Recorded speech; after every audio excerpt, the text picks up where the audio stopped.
جس طرح تم مجھے مارتے ہوئے دیکھتے ہو۔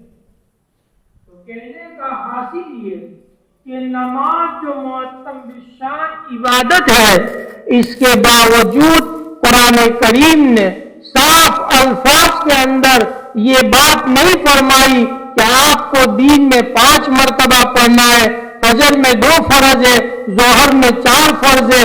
اس طرح کی ڈیٹیل اور جزئیات آپ کے سپرد فرما دی۔ لیکن جب مسئلہ میراث کو بیان فرمایا، سورہ نساء کے اندر مستقل ایک رکوع نازل فرمایا اور اس کے اندر اللہ رب العزت نے وہ ڈیٹیل اور جزئیات بیان کی کہ آپ حیران ہو جائے۔ ایک مثال بتلاؤں کہ ایک باپ کی یا بیٹا اپنے باپ کی حیاتی کے اندر، یا بیٹی اپنی ماں کی حیاتی میں، یا بیٹا اور بیٹی اپنے ماں باپ کی حیاتی میں انتقال کر جاوے، تو اس بیٹا اور بیٹی کے مال سے اس کے باپ اور اس کو ماں کو کیا ملے گا، اس کی جتنی شکلیں اور صورتیں بنتی، قرآن کریم نے اس کو بیان فرمایا کہ یہ لڑکا اور لڑکی جس کا انتقال ہوا اپنے والدین یا کسی ایک کی حیاتی کے اندر، آیا اس کی شادی ہوئی یا شادی نہیں ہوئی؟ اگر شادی ہوئی تو اولاد ہے یا اولاد نہیں ہے؟ اگر اولاد ہے تو فقط لڑکے ہیں یا فقط لڑکیاں ہیں، یا لڑکے اور لڑکیاں دونوں کا مجموعہ ہے؟ یہ ساری شکلوں کے اندر ایک بیٹا اور بیٹی کے مال سے جو اپنے والدین کی حیاتی میں انتقال کر گئے، تو ان کے مال سے کیا ملے گا؟ ان ساری شکلوں اور صورتوں کے اندر ملنے والا حصہ قرآن کریم نے بیان فرمایا۔ آپ اندازہ لگائیے کہ کتنا امپورٹنٹ کیا کہ حالانکہ نماز جیسی عبادت کو تو آرڈر کر دیا کہ قائم کر لیجئے نماز کو، اور مسئلہ میراث میں یہ تفصیلات بیان کی کہ ان ساری شکلوں اور صورتوں میں ایک بیٹے کے اور ایک بیٹی کے مال سے اس کے باپ اور ماں جو اس کے حیات تھے ان کو کیا ملے گا، یہ قرآن کریم نے بیان فرمایا۔ اسی طرح نبی اکرم صلی اللہ علیہ وسلم نے ایک موقع پر ارشاد فرمایا کہ یا ایھا الناس، آپ نے علماء کو خطاب نہیں کیا، فقط نہ مومنین کو خطاب کیا، بلکہ آپ نے عمومی طور پر فرمایا کہ یا ایھا الناس، اے لوگوں، یعنی پوری گویا کہ انسانیت کو آپ اعلان کر رہے ہیں کہ تعلموا الفرائض وعلموها الناس، کہ لوگوں مسئلہ میراث کو سیکھو اور لوگوں کو سکھلاؤ۔ اور آپ نے آگے ایک بات ارشاد فرمائی وَهُوَ أَوَّلُ شَيْءٍ يُوضَعُ مِنْ أُمَّتِي، کہ کل قرب قیامت میں جب اللہ رب العزت علوم کو اٹھائیں گے تو سب سے پہلے جس علم کو اٹھایا جائے گا وہ اسی وارثہ وینچنی اور مسائل میراث کو۔ ہر انسان اس چیز کو بخوبی جانتا ہے کہ تاجر اپنی دکان کے اندر یا شو روم کا مالک اپنے شو روم پر وہ چیز لا کر رکھتا ہے جس کی بکری ہوتی ہے، جس کے خریدار ہوتے ہیں، آدمی ان چیزوں کو لا کر رکھتا ہے۔ تو ظاہری بات ہے جب امت سے اس مسئلے کے متعلق کوتاہی برتی جائے گی اور ہر انسان اپنی منمانی کرے گا، بہنوں کو محروم کرے گا صوفیوں کے بارے میں تو کبھی سوچتا بھی نہیں، تو اس صورت کے اندر جب آدمی مسائل کو عمل نہیں کرے گا تو ایک سیدھی بات ہے کہ اس کے جاننے والے بھی آہستہ آہستہ دنیا سے ختم ہوتے چلے جائیں گے۔ اس لیے فرمایا حضرت عبداللہ ابن مسعود رضی اللہ تعالی عنہ نے کہ امت پر ایک دور وہ آئے گا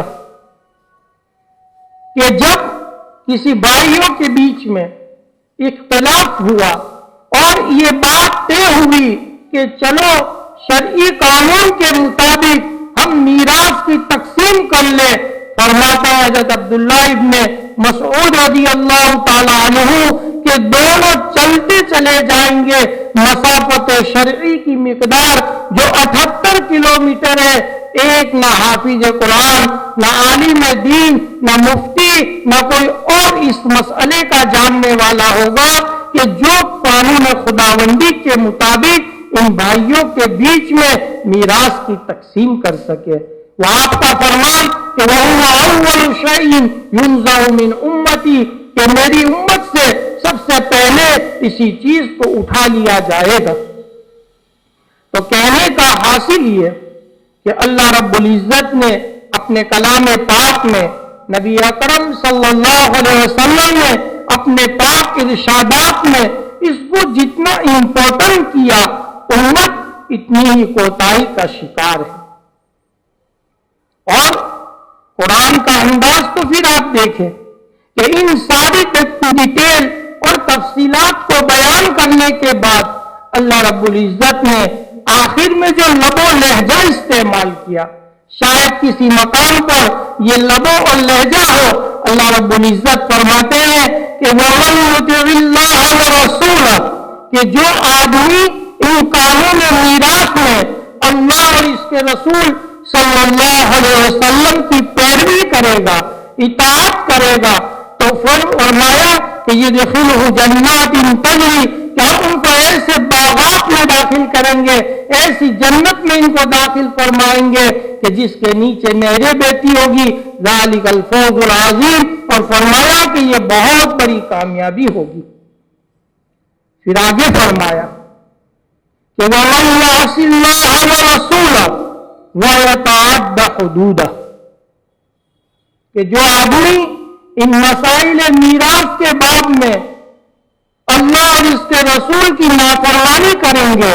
وَيَتَعَدَّ حُدُودَهُ کہ ہم نے جو باؤنڈریاں کھینچی ہے، ہم نے جو باؤنڈری کمپاؤنڈ وال کھینچی ہے مسائل میراث کے بعد میں، اس کو اوورٹیک کرے گا تو پھر اعلان کر دیا قرآن نے کہ اس کو ہمیشہ ہمیشہ کے لیے جہنم کا ایندھن بنا دیں گے. اور فرمایا وَلَهُ عَذَابٌ مُّهِينٌ اور وہ بہت رسوا کرنے والا ان کے لیے عذاب ہوگا. تو اطاعت پر جنت کے وعدے بھی ہے اور نافرمانی کی صورت میں ہمیشہ دائمی جہنم کا بھی وعدہ ہے. اس لیے میرے دوستو ضرورت ہے کہ اس مسئلے کے سلسلے میں امت میں جو کوتاہیاں ہیں ان کوتاہیوں کو دور کرنے کی فکر کی جائے. یہ کوتاہی کے چند اسباب ہیں. امت محمدیہ میں مسائل میراث کے باب میں اس درجہ جو کوتاہی ہے اس کی چند وجوہات ہے.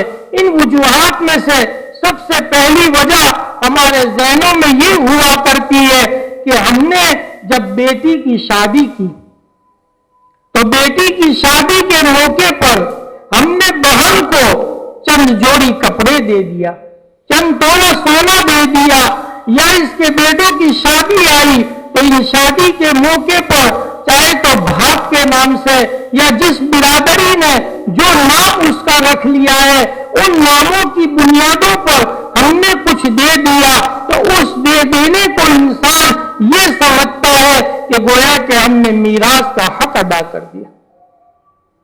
حالانکہ میرے دوستو ہم انصاف کی نگاہ سے دیکھیں، ہم انصاف کی نگاہ سے اس بات کو دیکھیں کہ میرے یہاں بیٹا بھی ہے، بیٹی بھی ہے. بیٹی کی جب شادی کا مرحلہ آتا ہے تو عامتاً ہمیں سادگی کے نعرے لگتے ہیں کہ بیٹی کی شادی ہے، چلو سیدھی اور سمپل نمٹا دو. اور جب بیٹے کی شادی کا مرحلہ آتا ہے انسان ہر چونچلے کو پورا کرتا ہے. ہم اپنے بیٹے کی شادی میں لاکھوں لاکھ روپیہ خرچ کر دیتے ہیں، وہیں پر جب بیٹی کا معاملہ آیا تو ہم کو سادگی سوچتی ہے، اسلام کی تعلیم یاد آتی ہے. تو میرے دوستو اگر شادی کروائی بیٹی کی بھی اور ادھر بیٹے کی بھی اور اگر بیٹی کو چند جوڑی کپڑے دیے تو کیا ہم آنے والی دلہن کو کیا کپڑا نہیں دیتے؟ اگر بیٹی کو سونا دیا ہے تو کیا آنے والی ہماری بہو کو کیا ہم سونا نہیں دیتے؟ سیدھی سی بات ہے کہ اگر ہم نے اس کو 3 تولہ دیا ہے تو ہوتا تو یہ ہے کہ عامتاً اس کو 5 یا 7 یا 10 انسان اپنی حیثیت کے مطابق زیادہ سے زیادہ دیا کرتا ہے. تو اس کی آخر کیا وجہ کہ یہ بیٹی چند جوڑے کپڑے لے کر یا چند تولہ سونا لے کر وہ تو میراث سے محروم، اور یہ بیٹا باپ کا مال بٹور بھی رہا ہے، باپ کا مال خود بھی کھاتا ہے، اس کی بیوی بھی کھاتی ہے، اللہ نے اولاد دی تو وہ اولاد بھی کھاوے، اور اگر اولاد بڑی ہوئی تو اس کے ایجوکیشن پر حتیٰ کہ ان کی شادیاں، ان کے حج عمرہ، ساری ضروریات پر باپ کا مال استعمال ہو، اس کے باوجود وہ میراث کا حقدار. یعنی ایک سوچنے کی چیز ہے کہ وہاں چند تولے پر میراث سے محروم، اور یہاں سب کچھ لینے کے بعد بھی آج بھی وہ میراث کا حقدار. یہ کون سا انصاف ہے؟ کیونکہ ہمارا قبضہ ہے. مرد چونکہ اس مال پر قابض ہوتا ہے، اور بیٹی شادی کے بعد کہیں چلی گئی کسی دوسرے کے گھر جانے کا عامتاً رواج ہے، تو اس رواج کے تحت بیٹی تو کسی اور کے وہاں چلی گئے، بیٹا قابض ہے. اس لیے ہمارا ذہن یہ بنا کہ وہ چند تولے کے بعد بھی میراث سے محروم، اور یہ سب کچھ لینے کے بعد بھی یہ میراث کا حقدار. یہ انصاف نہیں ہے میرے دوستوں. اس بنیاد پر کل آخرت کے اندر ہم اپنی پیشانیوں کے بال پکڑ کر گھسیٹ کر جہنم میں ڈال دیے جائیں گے. دوسری ایک وجہ کہ جہاں کچھ دینداری ہے، یا گھر میں کوئی حافظ ہے، عالم ہے، یا کوئی مفتی ہے، اور ہمارا دعوت و تبلیغ سے کچھ تعلق ہے، اور علمی مذاکروں کے اندر جب یہ بات آئی جو ہمارے کانوں میں آئی کہ ہاں باپ کے مال میں جیسے بیٹے کا حق ہے ایسے بیٹی کا بھی حق ہے، یہ بات جب ہمارے کانوں میں آئی تو ہم جب تقسیم کے لیے بیٹھتے ہیں تو بہنوں کو بھی بلا لیتے ہیں، اور بہنوں کو یہ کہہ دیتے ہیں کہ جو ہے یہ تمہارے بھی باپ کا مال ہے، اس میں تمہارا بھی حصہ ہے، تم کو بھی جو ہے مال دینے کا. اگر بہن نے ایک مرتبہ جھوٹے سے یہ کہہ دیا کہ اللہ کا دیا ہمارے پاس تو بہت ہے، آپ آپس میں تقسیم کر لو، ہم سمجھتے ہیں کہ سانپ بھی مر گیا، لاٹھی بھی نہیں ٹوٹی، سارا مال ہمارے پاس رہ گیا اور ان کا حق بھی ادا ہو گیا. میرے دوستو، یہ خوابست و خیالست جنوں، یہ خواب ہے، ایک خیال ہے، ایک پاگل پن ہے. اس طرح میراث کے حقوق کی ادائیگی نہیں ہوا کرتی. اولاً تو اس بنیاد پر کہ شریعت مطہرہ ایک مقام پر آپ نے فرمایا کہ لا یحل لمال امرئ الا بطیب نفس، کہ کسی انسان کے لیے کسی انسان کا مال مکمل رضامندی کے بغیر حلال نہیں ہے. اور ہماری بہنوں کا یہ کہنا کہ اللہ کا دیا بہت ہے آپ تقسیم کر لو، میرے دوستوں یہ فقط اور فقط ان بنیادوں پر ہوا کرتا ہے کہ عورتیں لڑکیاں ڈرتی ہے اس بات سے کہ اگر میں نے اپنے باپ کے مال سے حصہ لے لیا تو یہ باپ کی دہلی قیامت کی صبح تک ہم پج جائیں گے. اس بنیاد پر عامتاً بہنیں یا تو معاف کیا کرتی ہیں کہ اگر بھائی نے شرم میں مودی کہا تو کل بھابھی تو یہ سنائی دے گی کہ اب تمہارے باپ کا یہاں پر کیا رہ گیا، تم کو تو میراث کا حق دے چکے ہیں، اب تو یہ میرے شوہر کا ہے، میرے بچوں کا ہے، اب تمہارا اس میں کیا رہ گیا. تو یا تو باپ کی دہلی نہ چھوٹ جاوے، یا اس بنیاد پر عامتاً عورتیں معاف کیا کرتی ہے کہ لوگ کیا کہیں گے. بھائی ناراض ہو جائے گا، خاندان والے لام تام کریں گے، معاشرہ توڑ ڈالے گا کہ دیکھو تو صحیح اس نے اپنے باپ کے مکان کو بکوا دیا، باپ کی دکان کو بکوا دیا. تو ان بنیادوں پر عامتاً عورتیں معاف کر دیا کرتی ہے. حالانکہ صلی اللہ علیہ وسلم نے یہ بات ارشاد فرما دی کہ لا یحل لمال امرئ الا بطیب نفس، تو جب مجھے معاشرے کا خوف ہے، لعن طعن کا اندیشہ ہے، یا کسی کے ماں باپ کے گھر کے چھوٹ جانے کا خوف ہے، ان بنیادوں پر معاف کیا ہوا شریعت مطہرہ کے قانون کے مطابق یہ معاف نہیں ہے۔ آگے کی ایک بات کرتا ہوں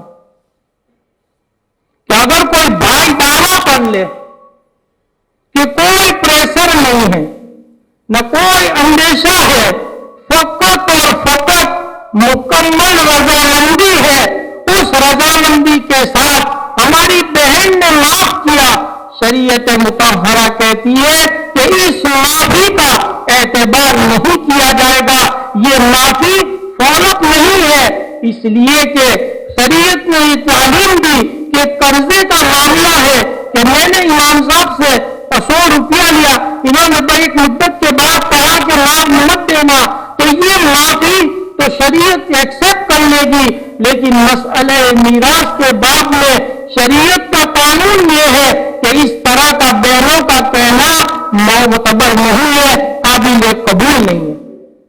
کیا کیا جائے؟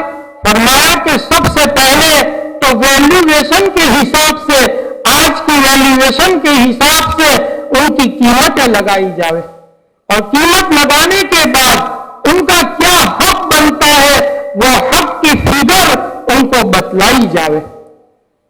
ایک بہت پرانی ایک ذہنیت ہماری بنی ہوئی ہے، انگریز کی یہ پیداوار ہے کہ جب انگریز کے زمانے کے اندر روپیہ 16 آنے کا چلتا تھا، اس زمانے کی یہ پیداوار ہے کہ 2 آنے بہنوں کے اور 14 بھائیوں کے، چاہے ایک بہن ہو یا چند بہنیں ہو، ساری 2 آنے کے اندر وہ تقسیم کر لے، اور ایک اکیلا بھائی بھی ہے تب بھی وہ 14 آنا لے لے ہوئے۔ یہ میرے دوستو ہماری ذہنیت ہے۔ اچھے پڑھے لکھوں کی بات کرتا ہوں جو مجھے یہ کہہ دیتے ہیں تیرے بہنوں کے تو 2 جانے ہیں، حالانکہ شریعت کا یہ قانون نہیں ہے۔ شریعت نے تو جو ہمیں تعلیم دی وہ سب سے پہلا سینٹنس ہی اس کو بیان کیا کہ یوصیکم اللہ فی اولادکم للذکر مثل حظ الانثیین، کہ 2 بہنیں برابر ایک بھائی، یعنی بھائی کو دگنا اور بہن کو اکیلا۔ اگر ایک بیٹا اور ایک بیٹی ہے، ملکت کے 3 حصے کیے جائے، ایک حصہ 1/3 جو ہے وہ بیٹی کو اور 2/3 یہ بیٹے کو ملے گا۔ اگر 2 بیٹی اور ایک بیٹا ہے تو 4 حصے کیے جائیں گے، 50% بھائی کو ملے گا اور 25 ایک ایک بہن کو ملے گا۔ یہ قانون خداوندی ہے۔ تو اولاً تو ہماری اپنی ذہنیت کو صاف کرنے کی ضرورت ہے کہ یہ 2 آنے والی بات یہ تو ہماری مال کی محبت اور ہمارے خواہشات کی بنیاد پر ہے۔ شریعت کا یہ قانون نہیں ہے کہ 2 آنے بہنوں کا اور سارے عبدالمان بھائیوں کا، یہ شریعت کا قانون نہیں۔ تو فرمایا کہ سب سے پہلے ان کو بتلاؤ کہ تمہارا کتنا لاکھ اور کتنا کروڑ تمہارا مال بنتا ہے، اس کے بعد پھر ان کو قبضہ دلاؤ۔ خالی کہہ دینا بھی کافی نہیں، ہیرا پھیری بھی کافی نہیں، ان کو اس مال کا مالک بنا دو۔ مالک بنانے کا معنی یہ ہے کہ اس کو ایسا پاور دیا جائے کہ اس پاور کے بیج پر اگر وہ خرچ کرنا چاہے تو خرچ کر ڈالے، اگر وہ چاہے اپنی اولاد کی شادیوں پر خرچ کر دے، اپنی اولاد میں تقسیم کر دے، چاہے تو وقف کر دے یا کسی کو بخشش کر دے، جو چاہے وہ کر سکے، ایسا پاور مل جائے۔ اس پاور ملنے کو شریعت نے کہا کہ یہ قبضہ ہے، اور آگے فرمایا کہ قبضہ کے بعد اس کو ایک مہلت دی جاوے، اتنا وقت اس کو دیا جائے کہ اس مال کی محبت اس کے دل کے اندر رچ بس جاوے۔ جو ہیرا پھیری نہیں، اس مال کو اس کے پاس چھوڑ دیا جاوے، جس کی بنیاد پر وہ مال رہے۔ حضرت تھانوی نور اللہ مرکزہ کے خلیفہ ہے، انہوں نے لکھا ہے کہ کہ 6 ماہ کی مقدار جو ہے اس کے پاس چھوڑا رکھا جائے. اس کے بعد اگر کوئی بہن آ کر کہتی ہے کہ اللہ کا دیا میرے پاس تو بہت ہے، تم آپس میں تقسیم کر لو، تب تو لینا درست ہوگا، ورنہ فقط منہ زبانی کہنا اس کا تو کوئی مطلب ہی نہیں. تو میرے دوستو، کہنے کا حاصل یہ ہے کہ ہم جو کوتاہی کا شکار ہوئے کہ بہنوں نے جھوٹے سے ایک مرتبہ کہہ دیا تو ہم اس کو فالو کر لیتے ہیں اور سمجھتے ہیں کہ ہم نے میراث کا حق ادا کر دیا. حالانکہ میرے دوستو، اس طرح میراث کا حق ادا نہیں ہوگا. اور انسان کبھی سوچے تو صحیح کہ یہ مکان جس میں آج میں اپنی بات کرتا ہوں کہ آج جس مکان میں میں رہ رہا ہوں، کل میرے والد کی زبان کا اس میں یہ نعرہ تھا کہ یہ تو میرا ہے. جب والد کی آنکھ بند ہوئی، میرے قبضے میں آیا، آج میری زبان کے بول بھی یہی ہے کہ یہ میرا ہے. اور کل جب یہ دھوکے کی آنکھ بند ہو جائے گی تو میری اولاد بھی یہی نعرے لگائے گی کہ یہ تو میرا ہے. تو جو آج کسی کا ہے، کل کسی اور کا تھا، آئندہ کسی اور کا ہو جائے گا، اس کے لیے اپنی آخرت کو اجاڑ دینا یہ کون سی عقل مندی کی بات ہے؟ دنیا تو بہرحال ہر ایک کو چھوڑ کر جانا ہے. بادشاہوں کی بادشاہتیں چلی گئی، ہم تو کس کھیت کی مولی، ہمارا تو کوئی حیثیت کوئی مقام نہیں ان لوگوں کے سامنے جن کی جابر اور زابرانہ ان کی حکومتیں تھیں. اللہ نے اس کو بھی تختے پلٹ دیے اور ان کو بھی چھوڑ کر جانا پڑا. تو مجھے اور آپ کو نہیں جانا ہے، سب کو جانا ہے. آج جس مکان پر میرا قبضہ ہے، کل میرے باپ کا تھا، اس سے پہلے میرے دادا کا تھا. تو یہ تو سلسلہ چلا ہے، چلتا رہے گا. اس لیے میرے دوستو، ضرورت ہے ہر انسان کو اپنی قبر میں سونا ہے. ہماری مینٹالٹی کیا ہے؟ میرا ہر بچے کا مکان بن جاوے، ہر بچے کا کاروبار ویل سیٹ ہو جاوے، میرا ہر بچہ اپنے پیر پہ کھڑا ہو جاوے. ان بنیادوں کے اوپر ہم اپنی بہنوں کے اور اپنی پھوپھیوں کے حقوق کو پامال کرتے ہیں. حالانکہ کل مجھے اپنی قبر میں اپنے کیے کا جواب دینا پڑے گا. اس لیے کہیں ایسا نہ ہو کہ دوسروں کی دنیا کو آباد کرنے کے لیے ہم اپنی آخرت کو اجاڑ دیں.